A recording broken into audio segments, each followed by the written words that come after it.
Je donnais comme ça, peut-être 4 marabouts. Je rentre maintenant, après je pars chez tel, il travaille, je pars là-bas, on travaille, je pars ici, on travaille comme ça, peut-être chez 4 marabouts. Si je disais que je donnais peut-être, prenons ne serait-ce que 200 000 fois 4 ou 5 marabouts. Et sans citer maintenant les listes de ce qu'on me demande d'acheter. Je me retrouvais une année dans les 1 million et poussé à 2 millions de francs. Parce qu'il fallait faire cela peut-être 2 fois même par an. Je partais 2 fois par an. Donc, ça n'a pas été facile pour moi. Bonjour ma maman, ma cota, ma copine, ma maman chérie. Ah. On a des sobriquets pour chacun. Hein? Bonjour maman, bon début de semaine et que le Seigneur te bénisse. Je voulais te dire grandement merci pour ton témoignage vendredi, donc le culte d'action de grâce que tu as fait. Vraiment, tu as un témoignage vivant. La maman Emilienne que j'ai connue à Manguier, elle n'est plus la même. Celle-là, elle est morte depuis. La nouvelle maman Amy, Makota, que je vois, que j'écoute, vraiment, je suis impressionnée de ton parcours. Je suis très, très, très, très impressionnée. C'est les moments comme ça qui nous tirent, qui nous fortifient. Même quand nous, les jeunes mamans, on veut se fatiguer. Quand on vous regarde, on dit que non. Si elles ont tenu jusqu'à aujourd'hui, il y a raison de tenir. Si on a fait face, on ne parvient pas à faire face aux challenges, aux difficultés de nos coutumes et traditions. Quand je t'écoute et quand je te vois et j'écoute ton témoignage, j'ai dit, ça me donne le courage de dire que c'est bon de tenir ferme dans la parole, vraiment. Tu es parmi la nuée des témoins de la foi. Que le Seigneur continue de te fortifier, maman. Que le Saint-Esprit de Dieu continue de te nourrir, continue de faire briller ta lampe. Vraiment, ne baisse pas les bras, continue. Parce que nous, on te regarde, moi, je te regarde. Et quand je vois ta foi, je dis que à cause de toi et de ton homonyme, je dis seulement que, si vous pouvez faire, pourquoi pas nous? Merci infiniment de témoigner, que la grâce de Dieu te couvre, que ses bénédictions en abondance pleuvent dans ta vie, que le Seigneur t'embarrasse avec les bénédictions vraiment. Sois béni, maman. Bonne semaine dans la paix du Seigneur Jésus-Christ. Je t'aime. Bye. Je veux vous parler ce soir de mon histoire, le témoignage, et je prie le Seigneur qui m'a mis ce témoignage en cœur de partager avec vous, de vous donner vraiment d'écouter ce témoignage et que ça vous fortifie, ceux-là qui ont faibli, qu'ils soient fortifiés par ce témoignage, ceux-là qui n'ont pas encore donné leur vie en Christ, qu'ils donnent vraiment leur vie en Christ parce que je suis une qui a vu les merveilles de Dieu dans ma vie. Voilà pourquoi encore en ce jour, je voudrais d'abord dire merci à mon pasteur Chibi et comme j'aime bien l'appeler, si vous comprenez, mon fils. Je n'appelle pas mon fils pour blaguer, c'est mon premier fils. Et je rends grâce à Dieu pour sa vie et merci pour tout ce qu'il fait par rapport aux brebis du Seigneur. Que le Seigneur te fortifie, papa, qu'il te donne encore beaucoup de sagesse et l'intelligence pour encadrer ces brebis. Je voudrais vous dire ce soir ce que j'ai vécu, très jeune même, parce que je me suis mariée à 17 ans et j'ai fait mon premier fils à 18 ans, qui est l'ami du pasteur Chibi. Et effectivement, lui-même, il est pasteur lui. Je crois souvent, vous comprenez comment le pasteur Chibi parle de lui parfois. Et je voudrais rendre grâce à Dieu parce que ça, c'est les merveilles du Seigneur. Malgré tout ce que nous avons vécu, mes enfants et moi, le Seigneur a choisi ses serviteurs au milieu d'eux. Et je lui rends infiniment grâce. Donc, c'est pour vous dire que depuis un bout de temps, ma vie n'a pas été facile. Ma vie n'a pas été du tout facile, même pas. Avec mes enfants, j'étais vraiment persécutée sérieusement. Et depuis, je vais déjà en ce jour, parce que même jusqu'à maintenant, c'est là. Mais il y a une différence parce que ce n'est plus moi qui combat, c'est Dieu qui combat pour moi. Je me couche et je m'endors, c'est lui qui combat. Donc c'est là, mais je ne m'inquiète plus parce qu'il a pris les choses en main. Donc pour jour et jour, je crois que c'est une histoire qui va aujourd'hui à plus de 35 ans que je vis ça. Donc pour vous encourager que quand nous avons un problème, n'attendons pas la solution comme si ça venait de nous. C'est Dieu seul qui donne la solution à chaque problème et à son temps voulu. Mais ce que je veux nous rassurer, c'est que pendant que Dieu est en train d'arranger, n'aie plus peur de rien. Quand tu lui soumets déjà le problème, tu es tranquille parce qu'il s'occupe. Ne panique plus, il s'occupe. Donc, je crois que c'est une des choses très, très merveilleuses là-bas. Et je veux vous dire mon histoire, je ne peux pas aller en détail, ce que nous allons faire même 3, même 4 jours, sans que je ne finisse, parce que vraiment, je crois que si je me mets à raconter, ça va faire un livre d'histoire. Donc, je ne peux pas entrer dans tout le détail, mais je veux prendre là où ça peut nous aider. Pour vous rassurer que pendant le moment où je souffrais avec mes enfants, je me suis déroutée. J'ai été chrétienne à EEC, ancienne de l'église, comme on appelait. Et quand on me donnait ce rôle d'ancien, j'avais peut-être dans les 20, peut-être 25, 26 ans.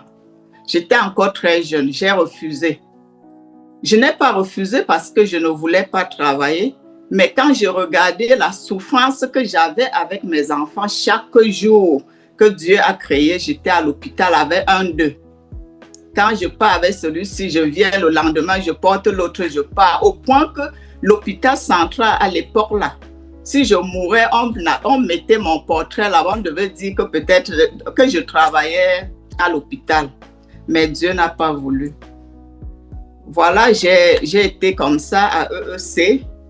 Je ne connaissais pas Dieu, bien sûr, parce que je partais aussi, comme on dit, lave-toi le dimanche, comme ma maman m'avait appris. Elle nous a appris d'aller à l'église, on se lave le matin, on s'habille, on part, on s'assoit, on chante.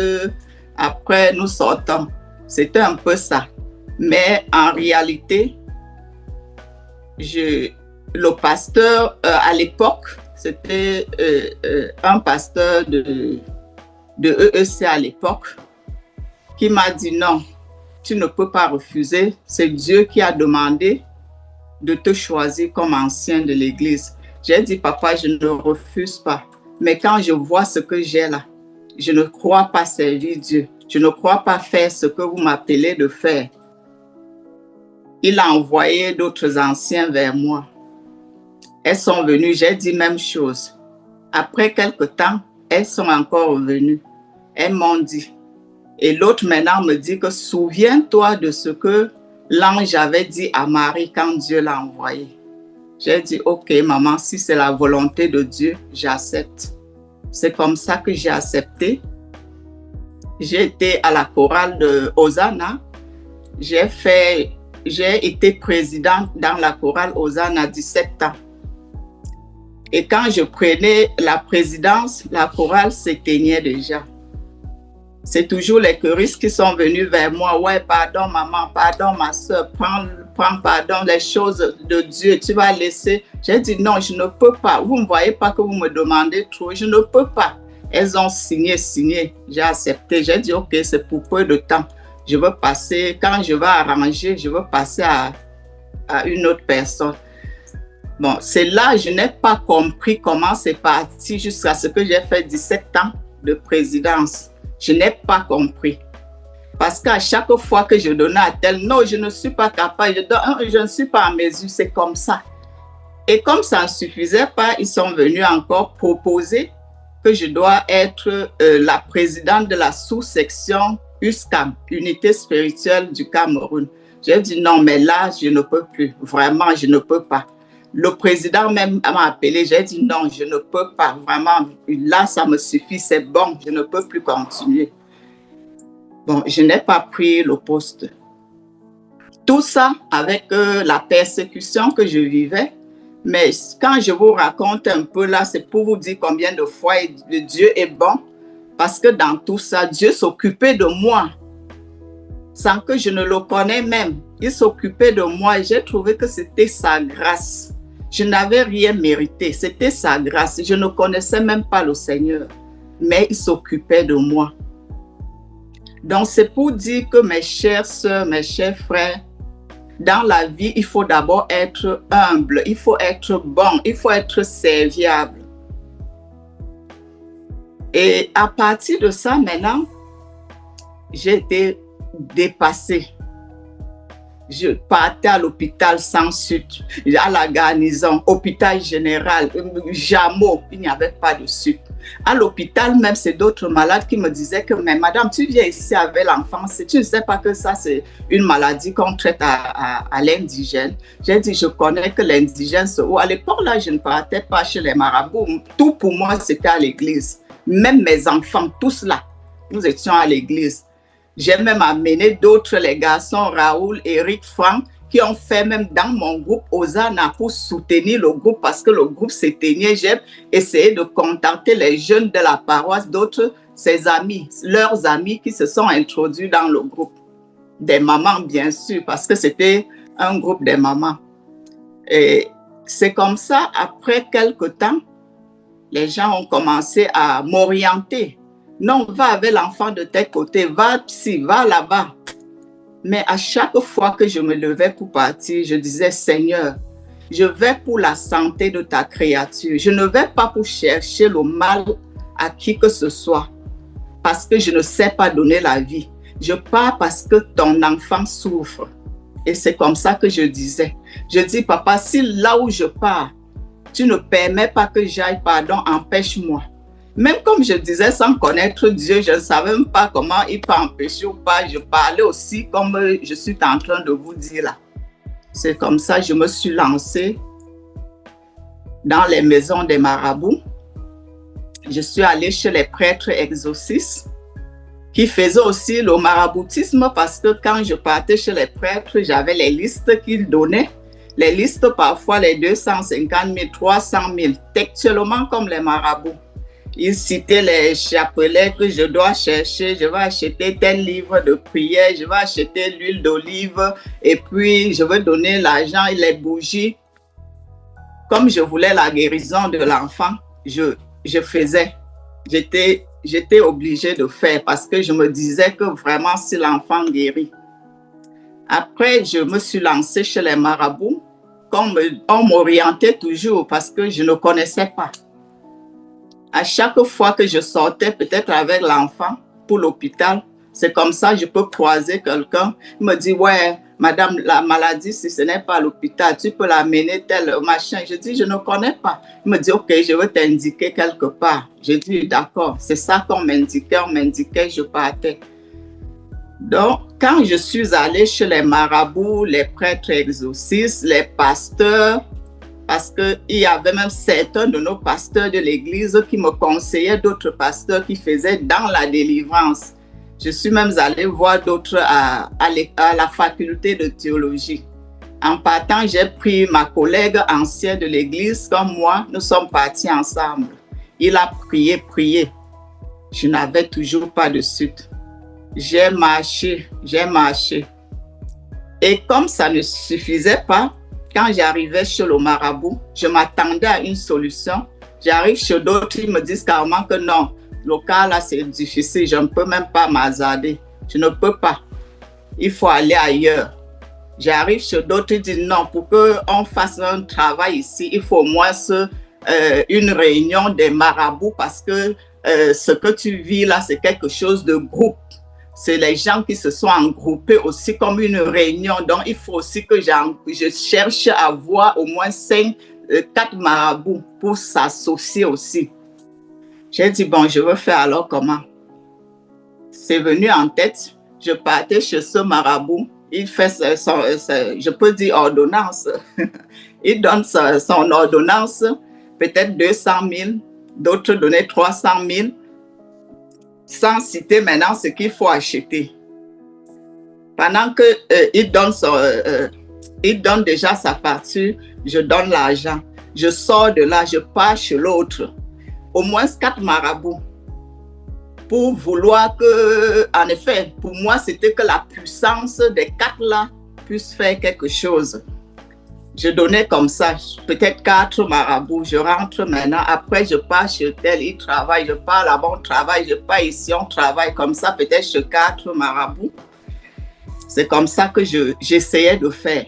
Et quand nous venons maintenant voir par rapport au montant que je donnais, si je disais que je donnais peut-être, prenons ne serait-ce que 200 000 fois 4 ou 5 marabouts, et sans citer maintenant les listes de ce qu'on me demande d'acheter, je me retrouvais une année dans les 1 million et poussé à 2 millions de francs. Parce qu'il fallait faire cela peut-être 2 fois même par an. Je partais 2 fois par an. Donc, ça n'a pas été facile pour moi. J'ai vraiment été bien persécutée avec les enfants. Et comme je dis toujours que nous, les êtres humains, dans la souffrance, personne ne te voit, personne ne te regarde. Mais le jour où le Seigneur tient ta main, c'est là on dit, hey, cette personne, elle est comme ça, elle est ceci. Non. Non, ne voyons pas comme ça. Même la personne, peut-être qu'on ne connaît pas. On croise en route croyant que telle personne est bien. Oh, je vois, elle est vraiment, elle est ceci, elle n'a pas de problème. Elle ne peut pas marcher avec son problème écrit sur le dos. Elle a ses problèmes à elle, mais elle sait comment elle gère. Donc, tout simplement pour dire, mes bien-aimés, dans la vie, nous devons avoir la patience. Sur tout ce que nous demandons à Dieu, soyons patients. Si j'apporte ce témoignage aujourd'hui, c'est pour dire à ceux-là qui peut-être continuent encore sur le même chemin là où j'étais, de cesser parce que c'est un chemin où il n'y a pas de solution. Au contraire, nous allons passer notre temps à donner de l'argent sans suite et peut-être même avoir encore d'autres trucs que nous allons porter de là pour ramener sur nous. Parce que quand je rentrais même chez ces marabouts-là, ce n'est pas que j'avais une paix, je n'étais pas tranquille. Mes enfants, pareil, on restait à la maison comme ça, on avait même peur. Moi-même, la mère de la maison, j'avais peur. Ce qui fait que je me demandais que, mais je pars alors là-bas, qu'est-ce que ça me sert? Je rentre à la maison, j'ai peur. Les enfants ont peur. Je ne comprenais pas. Finalement, j'ai dit non, mais ça c'est quoi? Je ne peux plus continuer comme ça. J'ai pris quand même la décision un jour que je devais demander à ce marabout que, mais quel est ce travail où il n'y a pas de fin? J'ai pris mon courage à 2 mains, j'ai demandé au moins à 2 marabouts différents. J'ai demandé à l'autre, ouais, chaque fois je fais les mêmes travail, chaque fois il fait même travail, chaque fois même travail. Est-ce que vous ne pouvez pas mettre fin à ça? Il me dit tout simplement que maman, on ne peut pas parce que quand on évite l'ennemi à gauche, il part te piéger à droite. Quand on évite à droite, il met de côté. Donc, on ne peut pas. J'ai dit, waouh, je suis rentrée m'asseoir, réfléchir. Ça m'a gênée. Je suis allée chez l'autre, j'ai demandé. Celui-là me dit carrément que, mais tant que tu vis, tu dois seulement combattre parce que l'ennemi aussi est là. Donc, chaque fois, tu dois seulement essayer de combattre. Et tu dois comprendre que la nourriture se mange chaque jour. J'ai dit, waouh, ça c'est encore quoi? Je suis rentrée. C'est là où ça commençait déjà à se détacher de ma tête. Je suis rentrée, surtout que je n'aimais même pas ça. Quand je suis rentrée maintenant, il y a une de mes filles qui m'a amenée encore chez un autre marabout. J'arrive là-bas. Dès qu'il verse ses machins à terre, il soulève la tête, il me regarde. Il dit, madame, vous venez ici pourquoi? Je dis que, mais vous voyez l'enfant devant vous. Vous me demandez pourquoi? Il dit, non, je ne demande pas par rapport à l'enfant. Je demande parce que Dieu là que tu priais, Dieu t'écoute comme si tu étais son seul enfant. Voilà ce qu'un marabout me dit. Comme si tu étais son seul enfant. Donc, moi-même à ta place, je ne partais pas, je ne peux même pas sortir et chercher la route d'un marabout. Mais quand il m'a dit ça, j'étais aveuglée avec la maladie de l'enfant. Je ne comprenais pas. Après, il me dit, OK, de toutes les façons, voici, je sors de là, je rentre. J'étais dépassée, je ne savais plus quoi faire. Je dis, mais je suis fatiguée de ce problème chaque fois, je suis fatiguée. Au moins 35 ans, je suis fatiguée de ça. Cela, ça fait exactement 5 ans déjà. J'ai même rencontré un jeune pasteur là. Je partais là-bas pour les prières. J'ai même connecté les enfants là-bas.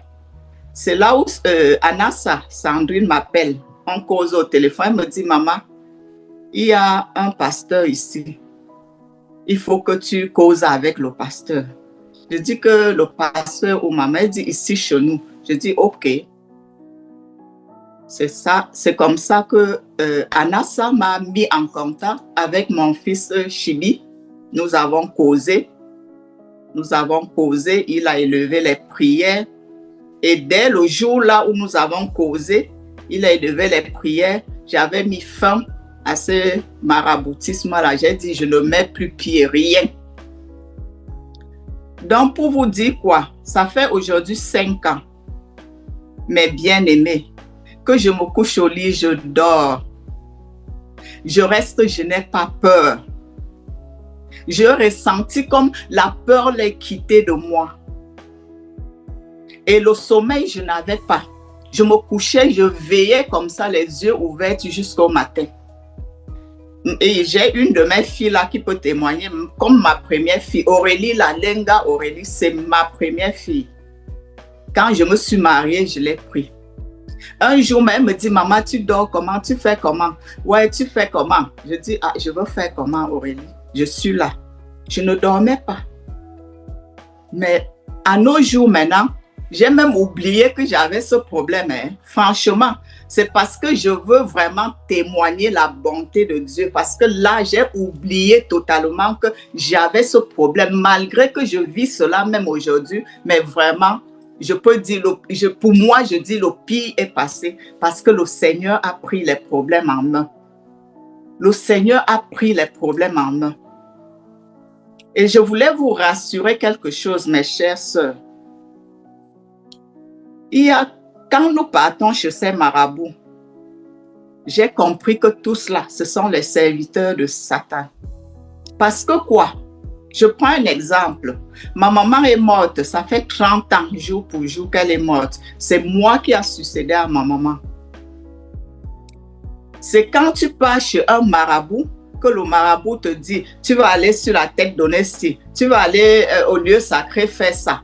Tu vas aller faire donner telle nourriture. Moi-même, je suis restée. Je me suis posé la question parce que parfois, il faut aussi que nous essayions à réfléchir. J'ai réfléchi, je me suis dit, mais est-ce que ma maman, alors en mourant, connaissait les marabouts là? Pour me dire que j'ai donné comme intermédiaire un marabout entre elle et moi. Elle n'avait jamais dit ça. Et pourquoi c'est le marabout qui va m'envoyer faire ce qui concerne ma famille? Voilà ce que j'ai réfléchi et je veux que vraiment vous vous attardez dessus pour réfléchir et comprendre. Comment c'est un marabout qui va m'envoyer faire les sacrifices, va au lieu sacré.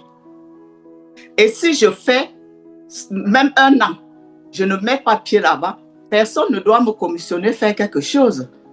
Et là, j'ai compris que c'est nous qui portons nos pieds pour aller là-bas, demander et chercher ce que nous allons faire. Puisque eux, ils n'attendent que ça. C'est tout ce qu'ils attendent. Et moi, j'ai dit alors que, mais ça sert à quoi? Si c'est un marabout qui va m'orienter dans ma famille. J'ai dit jamais, je ne peux pas. Quand je continuais, d'autres m'ont même dit, tu n'as pas enlevé le crâne de ta mère? Il faut enlever. Je dis oui. Mais je n'ai pas touché. Ma maman est là dans la tombe comme on l'a mis là. 30 ans. Je n'ai pas enlevé la tête de ma maman. Je demande même à ma famille, beaucoup sont là, mes filles sont dans notre groupe là. Je les demande, je dis que voilà, votre grand-mère va à 30 ans. Vous avez eu mal à la tête. Vous m'avez un jour donné un repas disant que c'est pour elles. Elles sont là. Elles peuvent te dire, je n'ai jamais reçu un repas comme on vient de donner que c'est par rapport à la grand-mère. Voici, je n'ai jamais reçu. Et je pose la question que si aujourd'hui là, l'une de nous meurt après 30 ans, vous croyez que c'est ça qui vous a tué? Ou bien si je meurs après 30 ans, c'est ça qui m'a tué? Donc vraiment, je crois que dans la vie, quand nous avons l'opportunité de comprendre un témoignage pareil, accrochons-nous dessus pour éviter certaines choses qui nous font plutôt mal au lieu de nous faire du bien. J'ai posé cette question-là. J'ai demandé, est-ce que c'est normal? Et quand même vous partez, nous partons donner sur les soi-disant crânes. Vous déterrez la tête de quelqu'un. Vous mettez quelque part. Et vous dites que vous la portez à manger. On verse la nourriture à terre. Une maman, un papa qui mangeait proprement dans un plat. On verse à terre. Et si le crâne là n'est pas bien protégé, les chiens, en discutant cette nourriture, vont même déterrer ça, les jeter. Pendant que nous mangeons proprement dans un plat, on peut verser pour eux à terre. Et même si c'était le cas, ce que moi j'ai analysé, comme je vous dis là, ce sont mes analyses. Même si c'était le cas, vous donnez la nourriture aux parents, nous donnons. Le parent, même s'il mangeait, cette nourriture devait aller où? Nous avons la bouche pour manger, ça descend dans le ventre. Vous détachez maintenant la tête, le ventre est resté là-bas dans la tête. C'est pour que ça aille où? Dans sa tête. Et quand nous donnons, le parent ne nous dit pas, ouais, merci, la nourriture c'était très bon, merci. Il faut retourner chez le marabout pour qu'il te dise, oui, elle était contente, elle a pris. Vous voyez que ça, c'est la foutaise, c'est la merde. Donc, vraiment, moi, je pense que nous devons beaucoup réfléchir avant de faire certaines choses. Nous devons réfléchir, nous devons laisser tout cela, nous devons abandonner. Nous devons abandonner et suivre le Seigneur qui est le chemin, la vérité et la vie. J'ai parlé de ça à certains de mes gens dans la famille. D'autres disaient que non. Il y a, même dans la Bible, il y a les prophètes qui ont demandé de retirer leur reste et rentrer avec. Je dis oui, ils ont demandé. Mais est-ce que vous avez voulu comprendre la parole de Dieu? Ils ont demandé parce qu'ils étaient à l'étranger. Comme nous sommes ici à l'étranger. Tu meurs maintenant. Je dis, ok, descendez avec mon corps dans mon pays. Là, c'est tout à fait normal. Maintenant, pour nous, on descend avec le corps au pays, dans ton pays. On va même jusqu'à dans ton village t'enterrer. Ton village devant ta conception. Mais on va quand même retirer le crâne pour remettre quelque part dedans. Vous ne voyez pas que c'est vraiment incompréhension même. Ça ne se comprend pas. Ça ne se comprend pas. Et moi, je pense que vraiment, mes chères mamans qui sont là au milieu de nous, aidons-nous à aider nos enfants de sortir de ce chemin, qu'il n'y a rien dedans que la perdition, que de malédictions. Parce que quand nous partons comme ça, c'est pour porter encore ce qui est plus lourd et rentrer avec. Essayons vraiment d'épargner nos enfants sur ce chemin-là. Parce que le chemin-là n'est pas le chemin à suivre. Je l'ai fait. Je l'ai fait et longtemps. Mais aujourd'hui, je rends grâce à Dieu. Parce qu'il m'a préservé. Il m'a gardé. Il m'a protégé avec mes enfants. Et je sais que son amour est incomparable. Parce que si ce n'était pas le cas, je ne devais même pas avoir mes enfants, tout le nombre de mes enfants en main. Mais le Seigneur savait que j'allais dans l'ignorance. J'allais aussi comme comme un mouton qu'on a attaché, que va, il monte, on tire la corde là, juste parce que j'avais besoin de la santé des enfants. Et je crois que c'est à cause de ça que Dieu m'a fait cette grâce pour me protéger avec ces enfants-là. Où aujourd'hui, je ne cesserai pas, comme je vous redis encore aujourd'hui, que je ne cesserai pas de lui dire merci à chaque année qui finit, décembre finit, janvier ne peut pas finir sans que je lui donne les actions de grâce. C'est ce que j'ai demandé à Dieu. En effet, c'est le vœu que j'ai demandé à Dieu que je dois toujours faire jusqu'à ce que je quitte cette terre. Pour lui dire merci parce que ce que je lui donne là, c'est rien par rapport à ce que je donnais au marabout. C'est rien. Mais je sais que c'est mon père. Il me donne beaucoup, je lui donne petit. Il reçoit. Donc, je voulais tout simplement nous dire de prier beaucoup. Prions beaucoup pour demander la force à Dieu, pour demander l'intelligence à Dieu, pour mieux vivre sur cette terre. Accrochons-nous sur lui. Accrochons-nous sur Dieu. Il n'y a pas deux chemins. Il est le seul, comme il a dit dans sa parole. Il dit dans sa parole qu'il est un Dieu jaloux.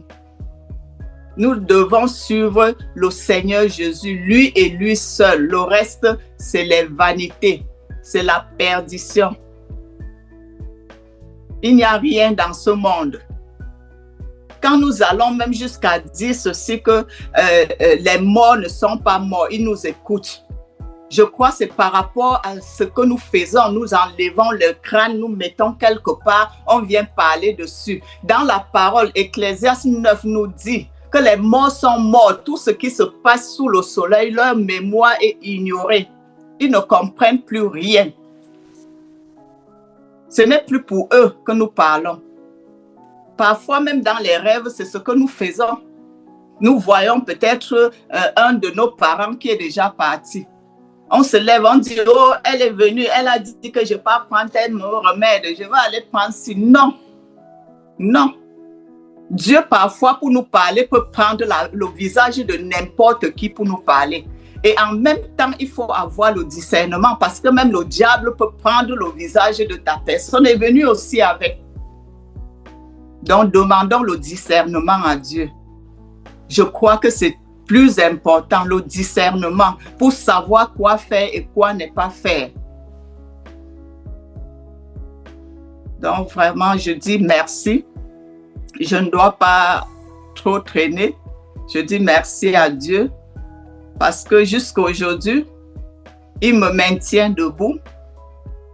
Et quand je suis venue ici, j'ai fait mon check-up. Tout est négatif. Je lui donne toute la gloire. Parce que même mes médecins au pays, il y a un qui m'avait dit, Madame, heureusement que vous avez, votre organisme est comme l'organisme d'un bébé. Même l'intérieur, tout ça, vos organes là, c'est comme pour un bébé. Que si tu avais un problème de tension, même un peu, c'est que tu n'es plus depuis longtemps. Et je sais.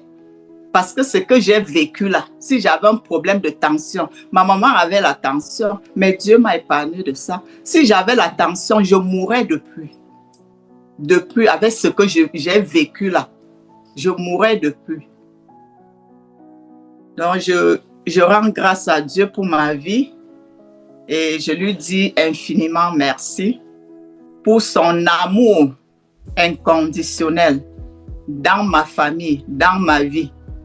Je lui dis merci même pour ce qu'il fait dans ma grande famille. Il y a encore beaucoup là qui ne connaissent pas encore Dieu. Mais ma prière à Dieu, Seigneur, aide-moi. Aide-moi à les amener à toi parce que tu es le chemin, la vérité et la vie. Et je sais que Dieu va faire parce que si aujourd'hui je parle ça, je parle avec une fierté parce que comme je viens de vous dire là, j'ai mes filles là, plein dans le groupe. Et ça ne fait pas une semaine ma cousine à moi s'est connectée. Là, voilà Denise que vous voyez là. Elle s'est connectée mardi dès que je lui ai parlé de ça. Et je rends grâce à Dieu parce qu'elle-même, un jour, elle va vous donner son témoignage. Elle est partie jusqu'à être mise ici, mais elle-même, elle a fermé le trou là.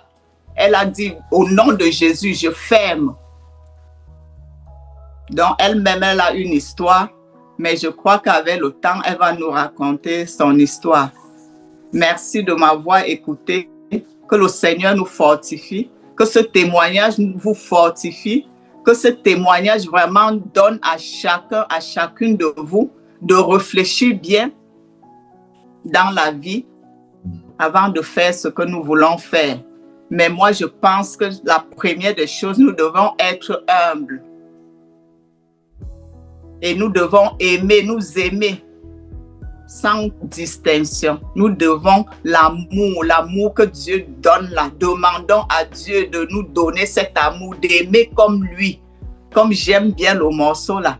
Jésus, tu es ma référence. À chaque jour qui se lève, je dis, Seigneur, je veux te ressembler. Tu es ma référence. Donne-moi être comme toi. Personne n'est parfait. Mais quand nous demandons, nous voyons que le jour au lendemain, nos vies changent sans que nous-mêmes nous en rendons compte. Le Seigneur travaille dans nos vies. Travaille dans nos vies. Merci vraiment de m'avoir écouté. Je veux m'arrêter là. Je vous ai dit, si c'était à recommencer jusqu'au début de tout ce que j'ai vécu, c'est peut-être 3 jours. Et je devais même peut-être m'arrêter et penser encore d'autres avant de vous dire parce que c'est tellement beaucoup. Mais j'ai voulu prendre l'endroit où ça va nous édifier, ça va nous aider à grandir et à réfléchir mieux pour suivre notre Seigneur et Sauveur. Il est l'unique, il est l'unique. Merci beaucoup, merci mon pasteur, merci mon fils.